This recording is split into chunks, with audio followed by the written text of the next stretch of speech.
Podcast Network Asia.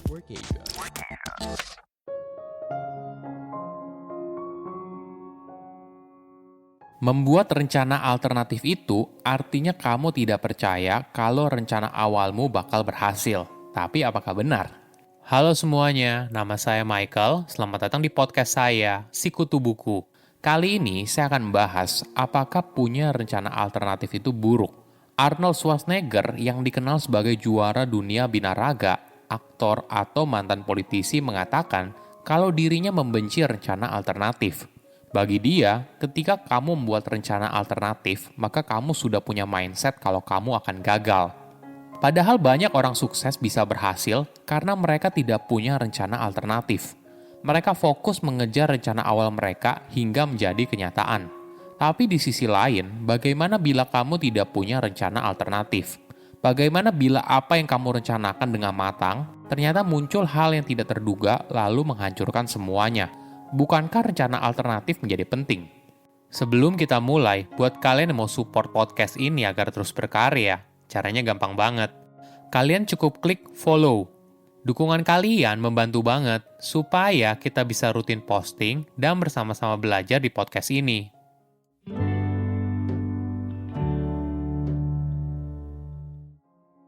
Dalam sebuah interview, Arnold mengatakan kalau dirinya benci Plan B. Hal ini disebabkan begitu banyak orang yang suka ragu. Mereka suka bilang tidak bisa, kamu tidak bisa melakukannya, atau hal itu mustahil. Tidak masalah jika orang lain bilang begitu. Namun ketika kamu mulai meragukan dirimu sendiri, itu adalah momen yang berbahaya. Ketika kamu membuat plan B, sama saja artinya kamu sudah berpikir bagaimana kalau rencana kamu gagal. Saat kamu mulai berpikir dan merencanakan rencana alternatif, kamu menghabiskan semua energi yang seharusnya kamu gunakan untuk mewujudkan rencana awal yang sudah kamu susun. Bagi Arnold, kita akan bekerja lebih baik apabila kita tidak mempunyai safety net atau jaring pengaman. Rencana alternatif itu ibaratnya adalah jaring pengaman. Jadi dalam benakmu sudah ada pemikiran, nggak apalah kalau gagal, masih ada rencana lain yang akan melindungi saya. Namun menurut Arnold, pemikiran ini justru tidak baik. Banyak atlet yang sukses karena mereka tidak punya rencana alternatif. Arnold sendiri mengakui kalau dirinya tidak punya rencana alternatif. Misalnya saat dia berkomitmen untuk menjadi juara binaraga, saat dia berkomitmen kalau dirinya akan pergi ke Amerika Serikat, atau bahkan saat dia berkomitmen untuk masuk ke dalam dunia hiburan. Arnold akan bekerja keras terus-menerus untuk mewujudkan rencana awalnya menjadi kenyataan. Ketika kamu punya rencana alternatif, kamu ibaratnya sedang menyabotase dirimu dari kesempatan untuk sukses. Namun tidak bisa dipungkiri, banyak orang membuat rencana alternatif karena mereka takut gagal. Jika saya gagal, maka saya tidak akan punya apa-apa. Namun perlu disadari, tidak ada yang salah dengan kegagalan. Kamu perlu kegagalan untuk bisa mencapai kesuksesan yang lebih tinggi. Tidak ada orang yang tidak pernah merasakan gagal. Arnold mengutip Michael Jordan dalam sebuah interview. Reporter mengatakan kalau Michael merupakan salah satu pemain basket terhebat sepanjang masa. Lalu Michael menjawab, kalau mereka hanya bicara soal kesuksesan yang telah diraihnya saja. Tapi untuk menjadi pemain basket terhebat sepanjang masa, dia pernah menembak 9.000 kali yang tidak kena sasaran selama karirnya di NBA. Jadi, apakah semua hal itu dianggap kalau dia gagal? Tentu saja tidak. Michael Jordan tetaplah salah satu pemain basket terhebat sepanjang masa, walaupun pernah menembak 9.000 kali yang tidak tepat sasaran. Apa artinya? Artinya, kita semua pernah gagal. Cuma bedanya, ketika kamu gagal lalu kamu menyerah, maka kamu baru dianggap sebagai pecundang. Namun seorang pemenang akan gagal dan bangkit lagi. Gagal, bangkit lagi. Dia akan selalu bangkit. Itulah yang membuat dirinya menjadi pemenang. Sepanjang karirnya, tidak semua hal yang dikerjakan oleh Arnold berhasil. Dia pernah gagal dalam kompetisi angkat besi. Film yang dibintanginya pernah memiliki rating yang rendah. Namun semua itu tidak masalah. Kita semua pernah kalah dan itu adalah hal yang wajar. Namun ketika kamu takut kalah, tubuh kamu ibaratnya membeku. Ototmu mengencang, kamu menjadi stres. Padahal untuk bisa bekerja dengan baik, kamu perlu dalam kondisi yang rileks.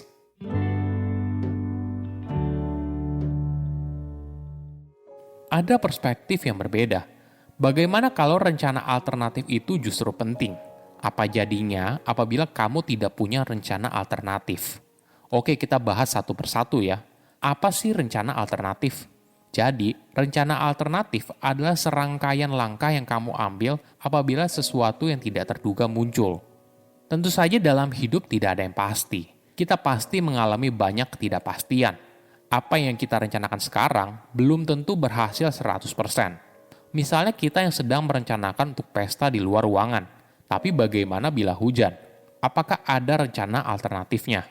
Ini fungsinya rencana alternatif. Jangan sampai ketika ada sebuah kejadian buruk terjadi dan menggagalkan rencana awal, lalu kamu tidak tahu harus apa. Misalnya seorang pemain sepak bola yang hanya fokus mendedikasikan hidupnya untuk menjadi pemain terbaik.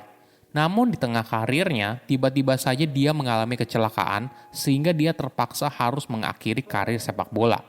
Apa yang terjadi apabila orang tersebut tidak punya rencana alternatif? Hal ini bisa sangat mengganggu kesehatan mental dirinya kan? Namun membuat rencana alternatif tidak bisa sembarangan.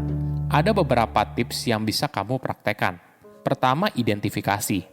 Fungsi rencana alternatif berisi apa yang harus kamu lakukan ketika sesuatu yang tidak terduga muncul.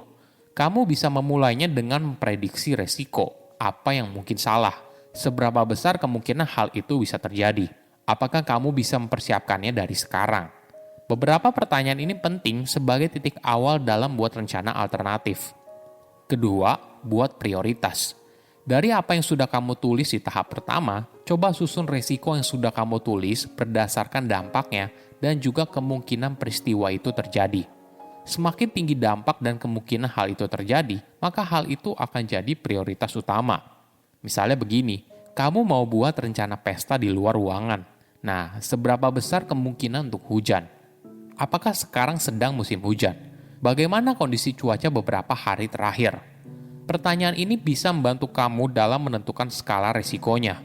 Ketiga, buat rencana. Di tahap ini, kamu mulai tulis rencana alternatifmu.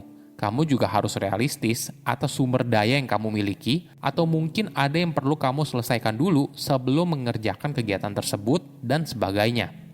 Keempat, jalankan. Jika ada yang perlu kamu persiapkan sebagai alternatif, maka persiapkanlah. Apabila kamu butuh bantuan orang lain, maka kamu juga perlu beritahu mereka agar mereka juga bisa bersiap. Kelima, evaluasi. Perubahan terjadi setiap saat.